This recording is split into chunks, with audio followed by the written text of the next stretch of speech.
हे तीळ असे खरपूस भाजून घेतलेले आहेत। एक वाटी तिळामधले अर्धे वाटी तीळ आहेत, हे भाजून घेतलेले आहेत।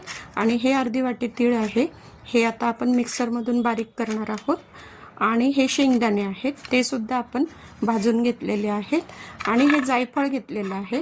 जायफळ असं येतं, कोकणामध्ये ही फळं जास्त येतात आणि त्याच्यामध्ये हे असं जायफळ निघतं, तर त्याची पावडर करून घेतली आपण।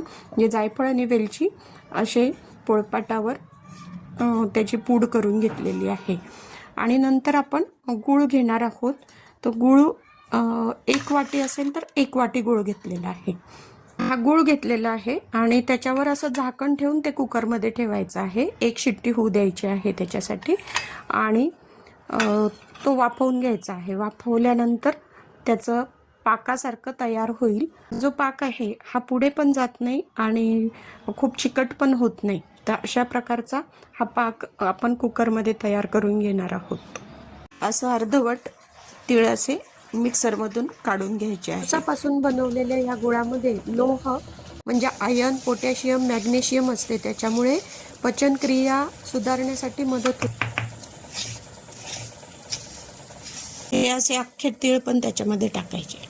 नंतर असं ताटामध्ये थापून घ्यायचं आणि सुरी पाण्यामध्ये भिजवून अशा प्रकारचं असं करायचं। तिळामध्ये कॅल्शियम, मॅग्नेशियम, झिंक असते, त्यामुळे हाडं मजबूत। प्रत्येक वेळेला पाण्यामध्ये सुरी जर तुम्ही बुडवली आणि मग नंतर तुम्ही असे काप दिले तर त्या सुरीला जास्त चिटकत नाही गूळ आणि तीळ। नात्यांमधला गोडवा टिकून राहावा म्हणून हे वाटले जातात। आणि अशा रीतीने ह्या अशा वड्या होतात तयार। आणि तुम्ही त्याचे लाडू पण बनवू शकतात, पण माझ्यात तेवढे पेशन्स नाही लाडूचे, म्हणून या वड्याच मी अशा ताटामध्ये थापून करते।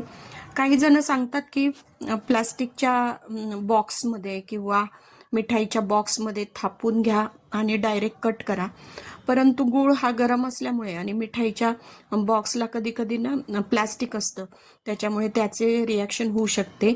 त्याच्यामुळे मी सेफ्टी पर्पज म्हणून स्टीलचंच ताट वापरते आणि मग त्याच्यामध्ये अशा वड्या छान खुसखुशीत होतात त्या। आणि तुम्हाला एक मोडून दाखवते बघा, हे बघा, एकदम अशा मऊ होतात, कडक होत नाहीत। घरात वयस्कर लोक असतील त्यांच्यासाठी चांगलं, लहान मुलांसाठी चांगलं, आपल्यासाठी चांगलं। कारण पाक वगैरे करत बसलो की तो पुढे गेला तर मात्र दगडाने ह्या फोडावे लागतात। अनुभवावरून सांगते आहे। त्याच्यामुळे हा जो प्रयोग आहे तुम्ही नक्की करून पहा। हाताला फारसं चिकट पण लागत नाही मग, आणि खूप जास्त पण असं चिकट होत नाहीत भांडे, सगळेच्या सगळे तीळ निघून येतात। तर कसं वाटलं बघा, तुम्ही पण करून बघा। मी पण पहिल्यांदाच अशा करून बघितल्या आणि मला वाटतं ते यशस्वी प्रयोग झाला तो। कारण मला फारशी काय स्वयंपाकाची सवय नाही, पण त्यातल्या त्यात सोपे प्रयोग करून बघायला आवडतं। म्हणजे आळस ही शोधाची जननी आहे असं म्हणतात ना, ते खरं आहे माझ्या बाबतीत असं वाटतंय। बघा करून तुम्ही, कसं वाटतं।